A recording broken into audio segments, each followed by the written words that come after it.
Jesus Reigns. യേശു വാഴുന്നു ശുശ്രൂഷകളിലേക്ക് നിങ്ങൾക്ക് സ്വാഗതം.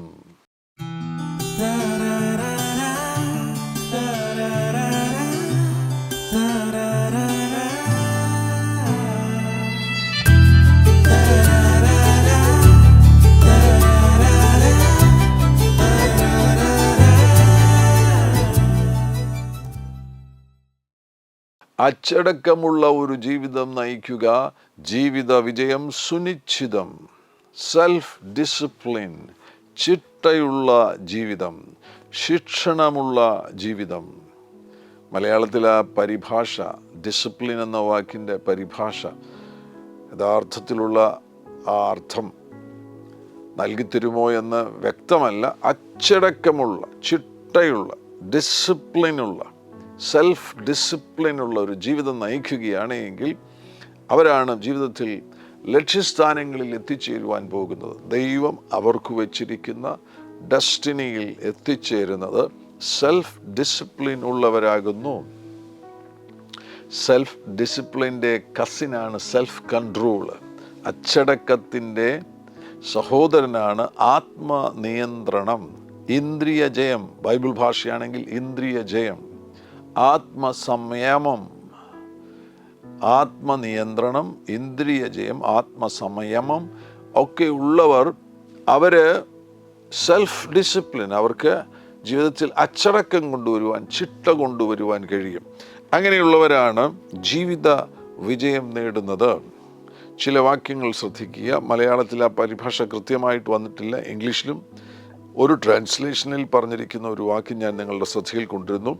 മലയാളത്തിൽ ആദ്യം വായിക്കാം. സദൃശ്യവാക്യങ്ങൾ 12-ാമത്തെ അധ്യായം 1-ാമത്തെ വാക്യം. പ്രബോധനം ഇഷ്ടപ്പെടുന്നവൻ പരിജ്ഞാനം ഇഷ്ടപ്പെടുന്നു. പ്രബോധനം ഇഷ്ടപ്പെടുന്നവൻ പരിജ്ഞാനം ഇഷ്ടപ്പെടുന്നു. ഇതേ വാക്യം തന്നെ NIV ട്രാൻസ്ലേഷനിൽ വായിക്കുകയാണെങ്കിൽ Proverbs chapter 12 and verse number 1, whoever loves discipline loves knowledge. Whoever loves discipline loves knowledge. Discipline എന്ന വാക്ക് അവിടെ ഉപയോഗിച്ചിരിക്കുന്നത് ശ്രദ്ധിക്കുക.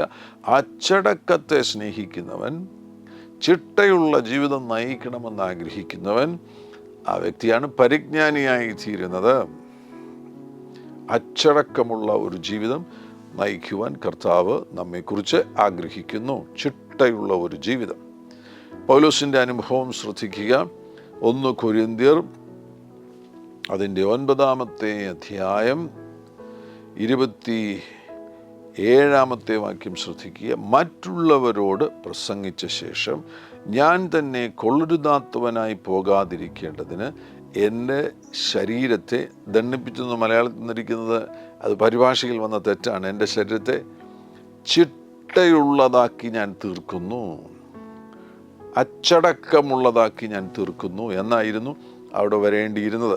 ഇംഗ്ലീഷിൽ പോകുകയാണെങ്കിൽ അവിടെ 1 കൊരിന്ത്യർ അതിൻ്റെ 9-ാമത്തെ അധ്യായം 27-ാമത്തെ വാക്യത്തിൽ But I discipline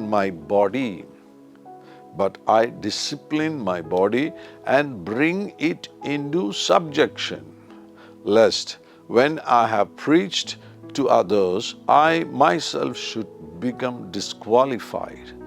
But I discipline. എൻ്റെ ശരീരത്തെ ഞാൻ ചിട്ടയുള്ളതാക്കി തീർക്കുകയാണ്, അച്ചടക്കമുള്ളതാക്കി തീർക്കുകയാണ്. ഇവിടെ ശരീരത്തെ അച്ചടക്കമുള്ളതാക്കി തീർക്കണമെന്നുണ്ടെങ്കിൽ ഇന്ദ്രിയജയം ആവശ്യമാണ്.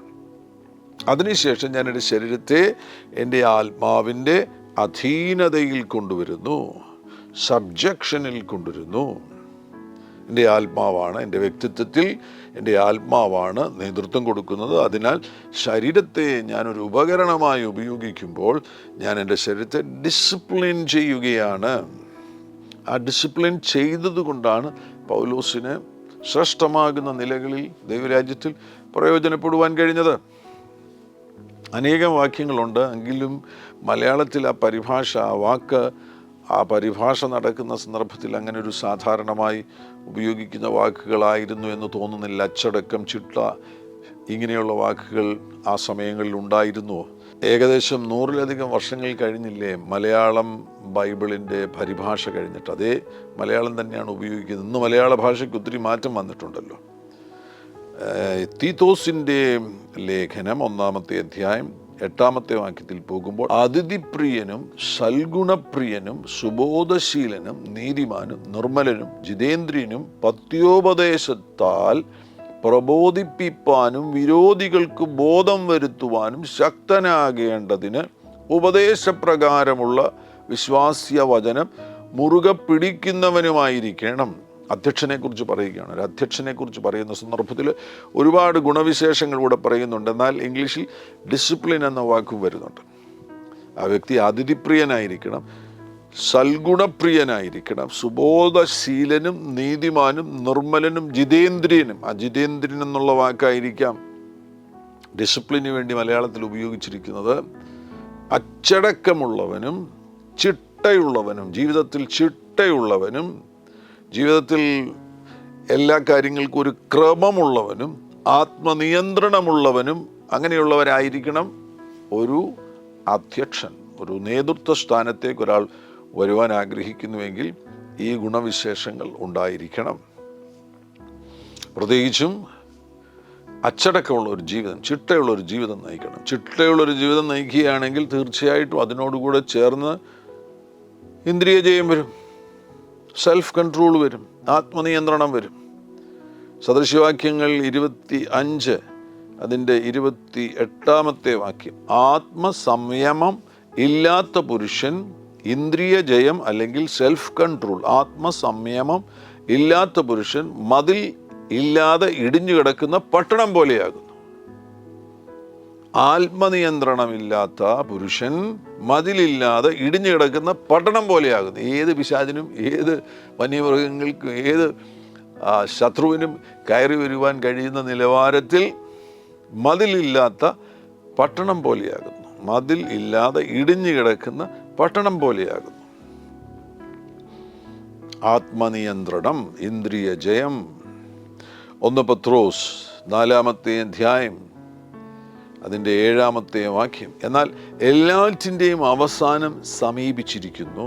ആകയാൽ പ്രാർത്ഥനയ്ക്ക് സുബോധമുള്ളവരും നിർമ്മതരുമായിരിപ്പീൻ. നിർമ്മതരുമായിരിപ്പീൻ എന്ന് പറയുന്നിടത്ത് വേണമെങ്കിൽ നമുക്ക് സെൽഫ് കൺട്രോളിൻ്റെ പദമാകുന്ന ഇന്ദ്രിയ ജയമോ ആത്മനിയന്ത്രണമോ കൊണ്ടുവരുവാൻ കഴിയും. ആകയാൽ പ്രാർത്ഥനയ്ക്ക് സുബോധമുള്ളവരും ആത്മനിയന്ത്രണമുള്ളവരുമായിരിപ്പീൻ. അച്ചടക്കമുള്ളൊരു ജീവിതം നയിക്കണമെന്നാണ് കർത്താവ് ആഗ്രഹിക്കുന്നത്. വീണ്ടും ഞാൻ അടിവരയിട്ട് പറയുന്നു, ജീവിതത്തിൽ ഇന്ന് വിജയികളായി തീരുന്ന എല്ലാവരെയും നിങ്ങൾ ശ്രദ്ധിച്ചു നോക്കിയാൽ അവരുടെ ജീവിതം പഠിച്ചു നോക്കണം. അവർക്ക് എല്ലാവർക്കും നല്ല ചിട്ടയുള്ളൊരു ജീവിതമുണ്ട്, അച്ചടക്കമുള്ളൊരു ജീവിതമുണ്ട്, അല്ലെങ്കിൽ സെൽഫ് ഡിസിപ്ലിൻ ഉള്ളവരാണ് അവർ ഓരോരുത്തരും. നിങ്ങൾക്ക് സെൽഫ് ഡിസിപ്ലിനിൽ മുന്നോട്ട് പോകണമെന്ന് ആഗ്രഹം ഉണ്ടെങ്കിൽ ഒന്നാമതായിട്ട് നിങ്ങൾ ചെയ്യേണ്ടത്, നിങ്ങൾക്ക് ലക്ഷ്യങ്ങൾ ഉണ്ടായിരിക്കണം. സെറ്റ് ഗോൾസ്, ലക്ഷ്യങ്ങൾ ഉണ്ടായിരിക്കട്ടെ. ചില കാര്യങ്ങൾ ലക്ഷ്യം വയ്ക്കണം. ആ ലക്ഷ്യം വെച്ചതിന് ശേഷം അതിലേക്ക് നമ്മളുടെ ശ്രദ്ധ കേന്ദ്രീകരിച്ച് അതിനുവേണ്ടി നമ്മൾ സെൽഫ് ഡിസിപ്ലിനുള്ള വ്യക്തികളായി തീരണം. MBBS കഴിഞ്ഞിട്ട് MDക്ക് വേണ്ടി അതിൻ്റെ എൻട്രൻസിന് പ്രിപ്പയർ ചെയ്യുന്ന ഒരു മോൾ എൻ്റെ ഒരു ബന്ധുവാണ്. ആ കുഞ്ഞെൻ്റെ കൂടെ ആയിരുന്ന സന്ദർഭത്തിൽ ഞാൻ അവളെ ശ്രദ്ധിച്ചു. അവൾ ഒരു ദിവസം 16 മണിക്കൂറോളം പഠിക്കുമായിരുന്നു. 16 മണിക്കൂർ പഠിക്കുക.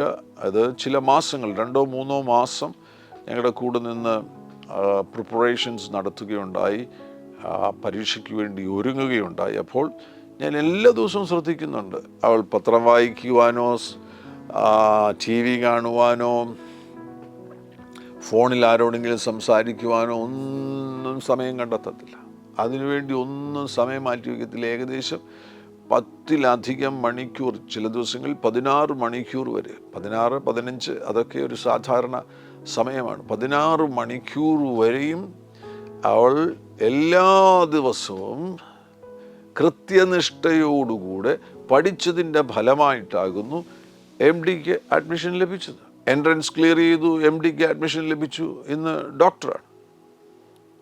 ചിട്ടയുള്ളവർക്ക് മാത്രമേ ജീവിത വിജയം പ്രാപിക്കാൻ കഴിയത്തുള്ളൂ.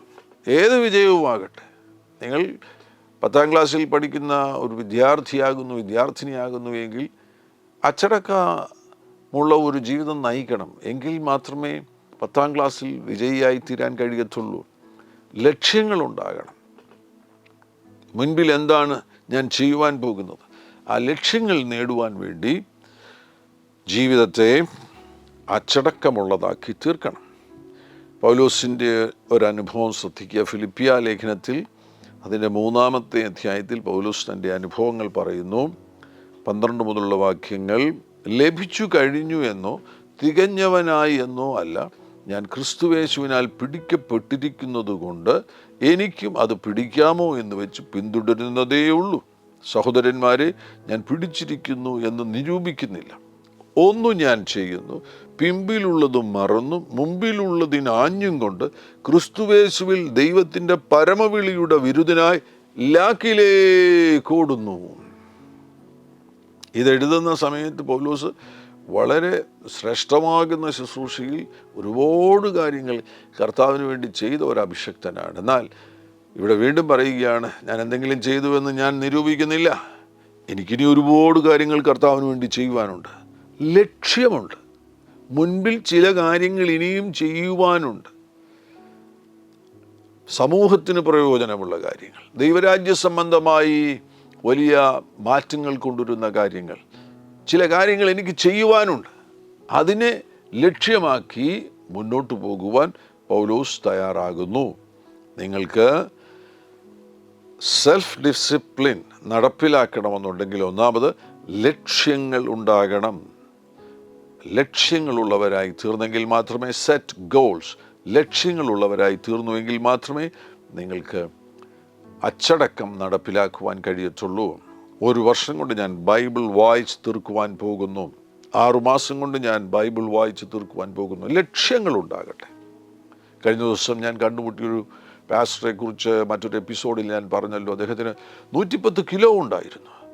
തൻ്റെ ബോഡി വെയ്റ്റ് കുറയ്ക്കണമെന്ന് തനിക്ക് മനസ്സിലായപ്പോൾ ലക്ഷ്യം വെച്ചു. 30 കിലോ കുറയ്ക്കണമെന്നുള്ള ലക്ഷ്യം വെച്ചു.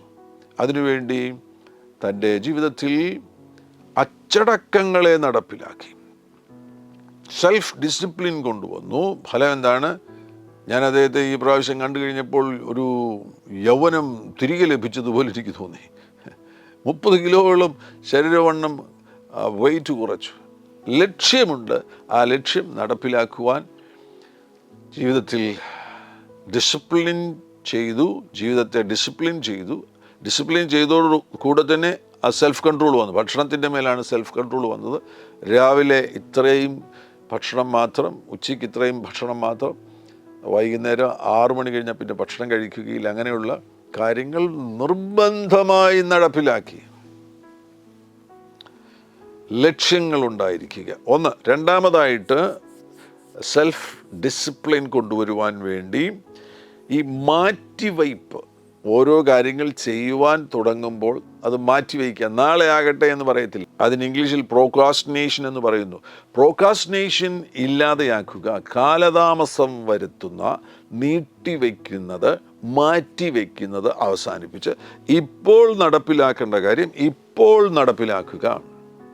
പ്രോക്രാസ്റ്റിനേഷനിൽ നിന്ന് പൂർണ്ണമായിട്ടും വിടുതൽ പ്രാപിക്കുക. എങ്കിൽ മാത്രമേ നിങ്ങൾക്ക് ജീവിതത്തിൽ സെൽഫ് ഡിസിപ്ലിൻ നടപ്പിലാക്കുവാൻ കഴിയത്തുള്ളൂ. സദൃശവാക്യങ്ങൾ അതിൻ്റെ 14-ാമത്തെ അധ്യായം 23-ാമത്തെ വാക്യം. എല്ലാ തൊഴിലുകൊണ്ടും ലാഭം വരും, അധരചർവണം കൊണ്ടോ ഞെരുക്കമേ വരൂ.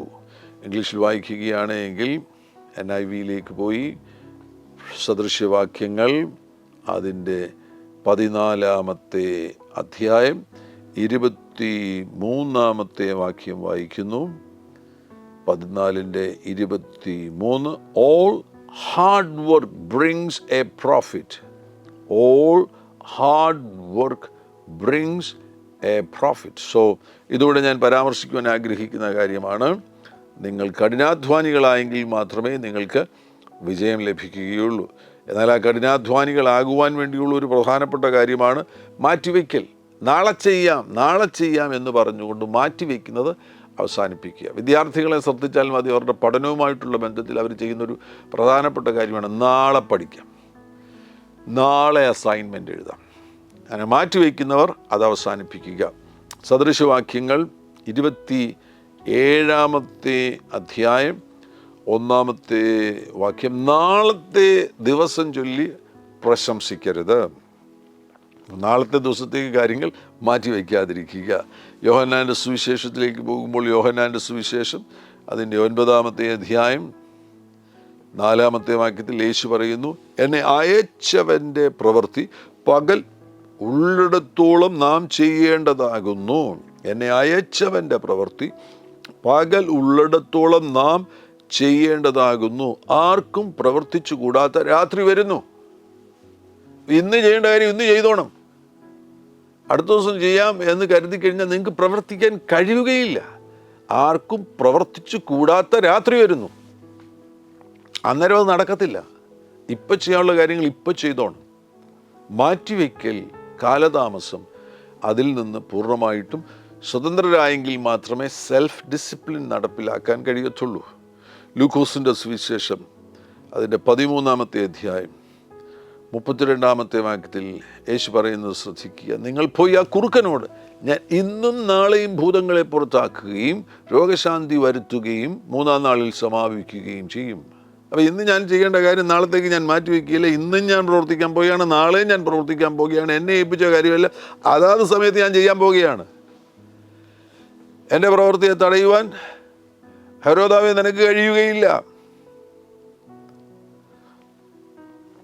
മാറ്റിവെക്കാതിരിക്കുക. പ്രോകാസ്റ്റിനേഷനിൽ നിന്ന് പൂർണ്ണമായിട്ടും സ്വാതന്ത്ര്യം പ്രാപിക്കുകയെങ്കിൽ മാത്രമേ സെൽഫ് ഡിസിപ്ലിൻ നടപ്പിലാക്കാൻ കഴിയത്തുള്ളൂ. മൂന്നാമതായിട്ട്, നിങ്ങൾക്ക് സെൽഫ് ഡിസിപ്ലിൻ നടപ്പിലാക്കണമെന്ന് ആഗ്രഹം ഉണ്ട് എങ്കിൽ കഠിനാധ്വാനികളായി തീരുക. ടോയിലിംഗ് അല്ല, ഹാർഡ് വർക്ക് എന്ന് പറയുമ്പോൾ കൃത്യനിഷ്ഠയുള്ളവർ, സെൽഫ് ഡിസിപ്ലിൻ ഉള്ളവർ അവർ പ്രവർത്തിക്കുവാൻ തയ്യാറാകും, അധ്വാനിക്കുവാൻ തയ്യാറാകും. അതിൽ തന്നെ കഠിനമായിട്ട് അധ്വാനിക്കേണ്ടി വരുമ്പോൾ കഠിനമായിട്ട് അധ്വാനിക്കുവാൻ അവർ തയ്യാറാകും. PhDക്ക് വേണ്ടി അതിൻ്റെ ആ തീസിസ് എഴുതുന്ന ഒരു ദേവദാസനെ ഞാൻ കണ്ടുമുട്ടുകയും അതിൻ്റെ മേൽ വർഷങ്ങൾ നീണ്ടുനിന്ന കഠിനാധ്വാനത്തെക്കുറിച്ച് അദ്ദേഹം പറയുകയായിരുന്നു. മണിക്കൂറുകൾ, ദിവസങ്ങൾ ഇരുന്ന് അധ്വാനിച്ചതിൻ്റെ ഫലമായിട്ടാണ് തനിക്ക് ആ തീസിസ് ക്രമപ്പെടുത്തുവാൻ കഴിഞ്ഞത്. പൗലോസിനെ ശ്രദ്ധിക്കുക. 1 കൊരിന്ത്യർ 9-ാമത്തെ അധ്യായം അതിൻ്റെ 24 മുതലുള്ള വാക്യങ്ങൾ, ഓട്ടക്കളത്തിൽ ഓടുന്നവർ എല്ലാവരും ഓടുന്നു എങ്കിൽ ഒരുവനെ ബിരുദു പ്രാപിക്കുന്നുള്ളൂ. ഓട്ടക്കളത്തിൽ ഓടുന്നവർ, അവരെ ശ്രദ്ധിക്കണം. ഓട്ടക്കളത്തിൽ ഓടുന്നവരെ ശ്രദ്ധിക്കുക. ഇന്ന് സ്പോർട്സിൽ മുൻപന്തിയിൽ നിൽക്കുന്നവരുടെ എല്ലാവരുടെയും ജീവിതം നോക്കുകയാണെങ്കിൽ അവർ അസാധാരണമാകുന്ന സെൽഫ് ഡിസിപ്ലിൻ ഉള്ളവരാണ്. എല്ലാ ദിവസവും 4 മണിക്ക് എഴുന്നേൽക്കണം എന്നുള്ള ഒരു കാര്യം നടപ്പിലാക്കുന്നു. കൃത്യമായിട്ട് വ്യായാമം ചെയ്യുക, ഓടുവാൻ പോകുക, കഠിനാധ്വാനം ചെയ്യുന്നവരാണ്. ഓട്ടക്കളത്തിൽ ഓടുന്നവർ എല്ലാവരും ഓടുന്നു എങ്കിലും ഒരുവനെ ബിരുദം പ്രാപിക്കുന്നുള്ളൂ എന്ന് നാം അറിയുന്നില്ലയോ? നിങ്ങളും പ്രാപിപ്പാൻ തക്കവണ്ണം ഓടുവീൻ. അംഗം പൊരുതുന്നവനൊക്കെയും സകലത്തിലും വർജനം ആചരിക്കുന്നു. ഇവരെല്ലാം ഒരുപാട് സെൽഫ് കൺട്രോൾ ഉള്ളവരാണ്. ആവശ്യമില്ലാത്ത കാര്യം ഇന്നത് കഴിക്കത്തില്ല, ഇന്ന കാര്യം ചെയ്യുകയില്ല, ഇന്നതിലേക്ക് ശ്രദ്ധ തിരിക്കുകയില്ല. അങ്ങനെ സെൽഫ് ഡിസിപ്ലിനും സെൽഫ് കൺട്രോളും ഈ 2 സഹോദരന്മാർ ഒരുമിച്ച് പോയെങ്കിൽ മാത്രമേ ഈ 2025 നിങ്ങൾക്ക് വിജയമായി തീരുകയുള്ളൂ. 2025 ഇപ്പോൾ തന്നെ പല സംഘർഷങ്ങളുമുണ്ട്. ഞാൻ 2025 കുറിച്ച് പ്രസംഗിച്ച സന്ദർഭത്തിൽ ഭൂചലനത്തെക്കുറിച്ച്, എർത്ത് ക്വേക്കിനെ കുറിച്ചൊക്കെ ഞാൻ പരാമർശിച്ചിരുന്നു. ഇപ്പോൾ തന്നെ അത് സംഭവിച്ചു കഴിഞ്ഞിരിക്കുകയാണ്. നേപ്പാളിൽ ഈ കഴിഞ്ഞ ദിവസം ഒരു ശക്തമാകുന്ന ഭൂചലനമുണ്ടായി. ആളപായമൊന്നും ഉണ്ടായില്ല. അത് ഇന്ത്യയിലും അതിൻ്റെ ചലനങ്ങളുണ്ടായി. ഇനിയും ചിലപ്പോൾ അത് ആവർത്തിക്കുവാനുള്ള സാധ്യതയുണ്ട്. കഴിഞ്ഞ ദിവസത്തെ എപ്പിസോഡിൽ ഞാനത് പരാമർശിച്ചതാണ്. അങ്ങനെയെങ്കിൽ നമ്മുടെ ഈ പുതിയ വർഷം, നമുക്ക് ലഭിച്ചിരിക്കുന്ന ഈ പുതിയ വർഷത്തിൽ വ്യത്യസ്തമാകുന്ന പല കാര്യങ്ങൾ ലോകത്തിൽ സംഭവിക്കാൻ പോകുന്നു. അതിൻ്റെ നടുവിൽ നിങ്ങൾക്ക് ലഭിച്ചിരിക്കുന്ന ഈ അവസരങ്ങളെ നഷ്ടമാക്കരുത്. കഠിനാധ്വാനികളായി തീരണം. അംഗം പൊരുതുന്നവനൊക്കെയും സകലത്തിലും വർജനമാചരിക്കുന്നു. അതോ അവർ വാടുന്ന കിരീടവും നാമോ വാടാത്തതും പ്രാപിക്കേണ്ടതിന് തന്നെ. ആകയാൽ ഞാൻ നിശ്ചയമില്ലാത്തവണ്ണമല്ല ഓടുന്നത്, ആകാശത്ത് കുത്തുന്നത് പോലെയല്ല ഞാൻ മുഷ്ടിയുദ്ധം ചെയ്യുന്നത്. മറ്റുള്ളവരോട് പ്രസംഗിച്ച ശേഷം ഞാൻ തന്നെ കൊളരുതാത്തവനായി പോകാതിരിക്കേണ്ടതിന് എൻ്റെ ശരീരത്തെ ഡിസിപ്ലിൻ ചെയ്ത് ഞാൻ ക്രമത്തിലേക്ക് കൊണ്ടുവരുന്നു. ദണ്ണിപ്പിച്ചടിമയാക്കുകയത്രയെന്നുള്ളത് മലയാള പരിഭാഷയിൽ വന്നിരിക്കുന്ന ഒരു പിശകാകുന്നു. ആരും ശരീരത്തെ ദണ്ണിപ്പിക്കരുത്. ഈ ശരീരം പരിശുദ്ധാത്മാവിൻ്റെ മന്ദിരമാണ്. എന്നാൽ ശരീരത്തെ ഡിസിപ്ലിൻ ചെയ്യണം. ഇവിടെ പൗലോസിൻ്റെ ഈ പരാമർശങ്ങളിൽ നിന്ന് കഠിനാധ്വാനത്തെക്കുറിച്ച് വളരെ വ്യക്തമായിട്ട് നമുക്ക് സന്ദേശം ലഭിക്കുകയാണ്. നിങ്ങൾ വിജയികളായി തീരണമെന്ന് ആഗ്രഹിക്കുന്നുവെങ്കിൽ സെൽഫ് ഡിസിപ്ലിൻ, സെൽഫ് കൺട്രോൾ ഇതൊക്കെ ജീവിതത്തിൽ നടപ്പിലാക്കണമെന്ന് ആഗ്രഹിക്കുന്നുവെങ്കിൽ കഠിനാധ്വാനികളായി തീരണം. എല്ലാ മേഖലയിലും നിങ്ങളെ ഏൽപ്പിച്ചിരിക്കുന്ന ഏത് ഉത്തരവാദിത്തങ്ങളുമാകട്ടെ ആ മേഖലകളിൽ നിങ്ങൾ കഠിനാധ്വാനികളായി തീരണം. നിങ്ങൾ ഒരു ബിസിനസ് നടത്തുന്ന വ്യക്തിയാണെങ്കിൽ നിങ്ങൾ അതിൽ കഠിനാധ്വാനിയായി തീരണം. നിങ്ങൾ ഒരു സുവിശേഷകനാകുന്നുവെങ്കിൽ ആ മേഖലയിൽ നിങ്ങൾ കഠിനാധ്വാനികളായി തീരണം. നിങ്ങൾ പ്രാർത്ഥിക്കുവാൻ വേണ്ടി ഏറെ സമയം കണ്ടെത്തണം. വചനത്തിലേക്ക് നിങ്ങൾ ശ്രദ്ധ തിരിക്കണം. അങ്ങനെ ആ മേഖലയിൽ ആത്മനിയന്ത്രണം കൊണ്ടുവന്നെങ്കിൽ മാത്രമേ, ആ മേഖലയിൽ അച്ചടക്കം കൊണ്ടുവന്നെങ്കിൽ മാത്രമേ ലക്ഷ്യസ്ഥാനത്ത് എത്തിച്ചേരുവാൻ കഴിയത്തുള്ളൂ. നാലാമതായിട്ട് ഒരു കാര്യം കൂടെ പറയുന്നു. വ്യതിചലനം, ശ്രദ്ധ തിരിക്കൽ, ശ്രദ്ധ പതറിപ്പോകുന്ന സംഗതിയിൽ നിന്ന് നമ്മെ സ്വതന്ത്രമാക്കണം. ഡിസ്ട്രാക്ഷൻസ്, ഈ ഇംഗ്ലീഷ് വാക്കുകൾക്കൊക്കെ കൃത്യമായിട്ടുള്ള മലയാള പദം, ആ അർത്ഥം അതേപോലെ നൽകുന്ന മലയാള പദങ്ങൾ നമുക്ക് പറയാൻ കഴിയത്തില്ല. ഡിസ്ട്രാക്ഷൻ എന്ന് പറയുന്ന ഒരു വാക്ക്, അതിന് ഇതര വിചാരമെന്നോ വ്യതിചലനമെന്നോ ശ്രദ്ധ തിരിക്കലെന്നോ ശ്രദ്ധ പതറിപ്പോകുന്ന സംഗതിയെന്നോ എന്നൊക്കെ പറയുവാൻ കഴിയും. പലരുടെയും ശ്രദ്ധ പതറിപ്പോകുകയാണ്. അവരെ വിളിച്ചിരിക്കുന്നത് എന്തിനു വേണ്ടിയാണ്? അതിലേക്ക് അവർക്ക് ശ്രദ്ധ കേന്ദ്രീകരിക്കുവാൻ കഴിയുന്നില്ല. ഡിസ്ട്രാക്ഷൻസ് വരുന്നു. എബ്രായ ലേഖനം 12-ാമത്തെ അധ്യായം 1-ാമത്തെ വാക്യം, ആകയാൽ നാം സാക്ഷികളുടെ ഇത്ര വലിയൊരു സമൂഹവും നമുക്ക് ചുറ്റും നിൽക്കുന്നത് കൊണ്ട് സകല ഭാരവും മുറുകെ പറ്റുന്ന പാപവും വിട്ട് നമുക്ക് മുമ്പിൽ വെച്ചിരിക്കുന്ന ഓട്ടം സ്ഥിരതയോടോടുക. നമുക്ക് മുമ്പിൽ വെച്ചിരിക്കുന്ന ഓട്ടം സ്ഥിരതയോടോടുക. കുറേ സമയം ആ മീഡിയക്ക് കൊടുത്തു, കുറേ സമയം ഈ മീഡിയക്ക് കൊടുത്തു, ഭക്ഷണം കഴിച്ചുകൊണ്ടിരിക്കുമ്പോഴും ഇങ്ങനെ ഫോണിൽ നോക്കിക്കൊണ്ട് ഭക്ഷണം കഴിക്കുന്നു. ഡിസ്ട്രാക്ഷൻസ്, ശ്രദ്ധ കേന്ദ്രീകരിക്കുവാൻ കഴിയുന്നില്ല, സമയം നഷ്ടമാക്കുന്നു.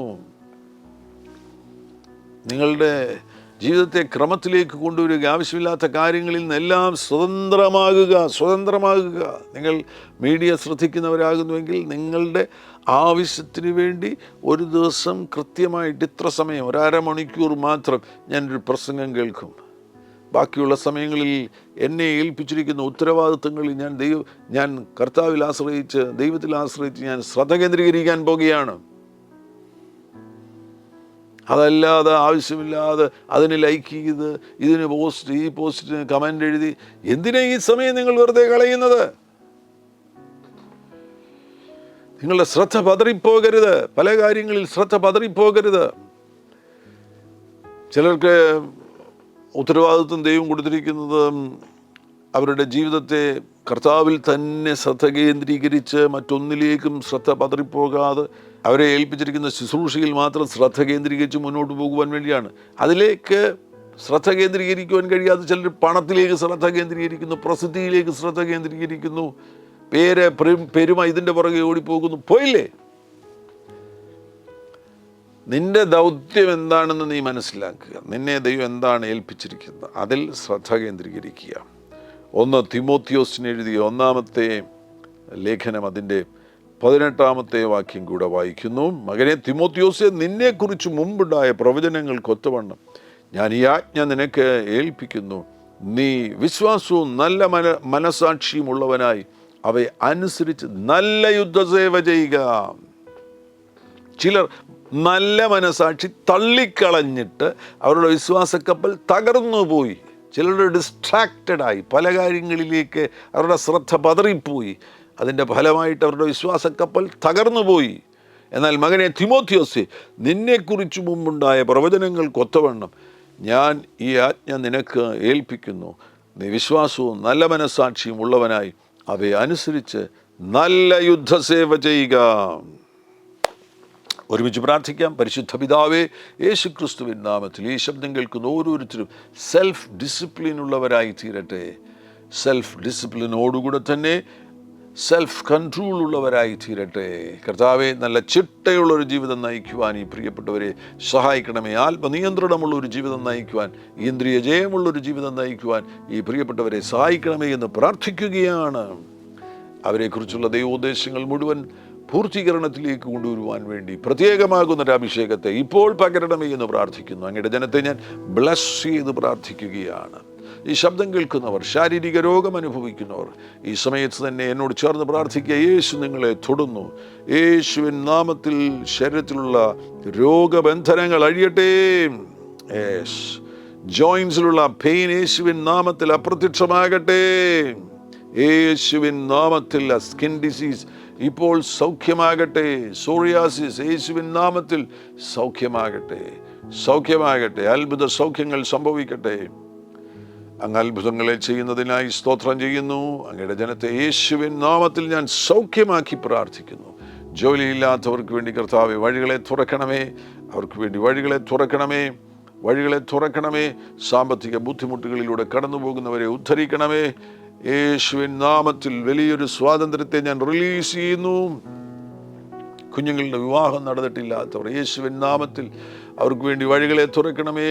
വിവാഹത്തിന് വേണ്ടിയുള്ള വഴികളെ തുറക്കണമേ എന്ന് പ്രാർത്ഥിക്കുന്നു. ബ്ലസ് ചെയ്യുന്നു. അങ്ങയുടെ ജനത്തെ ബ്ലസ് ചെയ്യുന്നു. യേശു ക്രിസ്തുവിൻ നാമത്തിൽ തന്നെ. ആമേൻ. ഹല്ലേലൂയ. Glory to Jesus.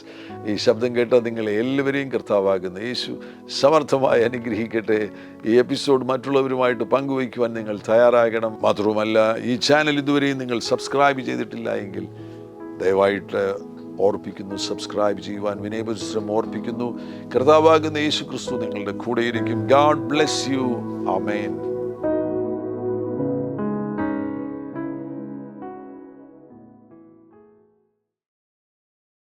എല്ലാ പ്രഭാതത്തിലും 3 മിനിറ്റ് നീണ്ടു നിൽക്കുന്ന ഒരു ചെറിയ സന്ദേശം വാട്സപ്പിൽ അയക്കുന്നുണ്ട്.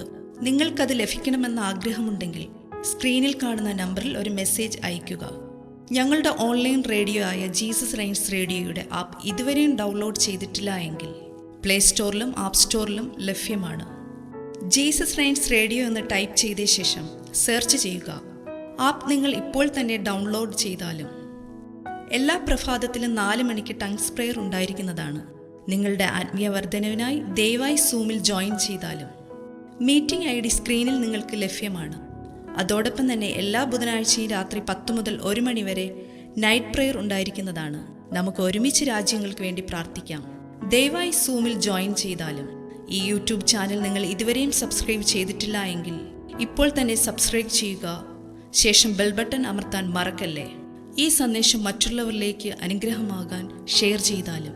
കർത്താവ് നിങ്ങളെ ധാരാളമായി അനുഗ്രഹിക്കട്ടെ.